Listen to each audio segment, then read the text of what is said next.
Huitième de finale retour, le Bayern s'est qualifié mardi pour les quarts de finale de la Ligue des Champions en surclassant Salzbourg 7-1, grâce notamment à un triplé de Lewandowski, un doublé de Thomas Müller, un but de Roi Sané et de Serge Gnabry.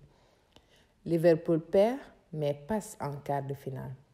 Après avoir chuchoté Liverpool à l'aller, malgré la victoire des Reds, l'Inter les a encore fait trembler mardi, lors du huitième de finale retour de la Ligue des Champions.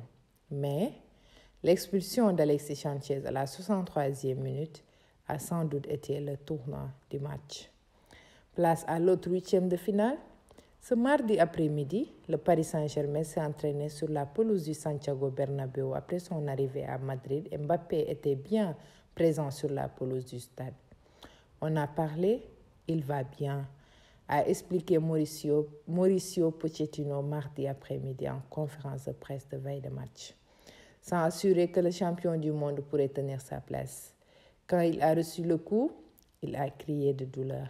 Il a eu mal, mais avec calme et tranquillité. On a laissé passer quelques heures et il pouvait marcher. Espérons qu'il pourra s'entraîner normalement ce soir.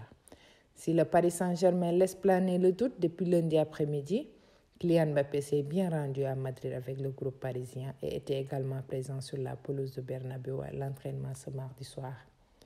Des nouvelles plus que rassurantes pour les supporters parisiens, même s'il faudra attendre mercredi soir pour savoir avec certitude si le natif de Bondy sera capable de tenir sa place. Man City à 5-0, rien de fait pour Guardiola. Vainqueur du Sporting Portugal 5-0 à Lisbonne à l'aller, Manchester City abordera son huitième de finale retour de la Champions League sans pression mercredi. Mais l'entraîneur des Sky Blues, Pep Guardiola, tient à anticiper tout relâchement de la part de son groupe. Bien sûr, nous avons réussi un résultat incroyable au match aller.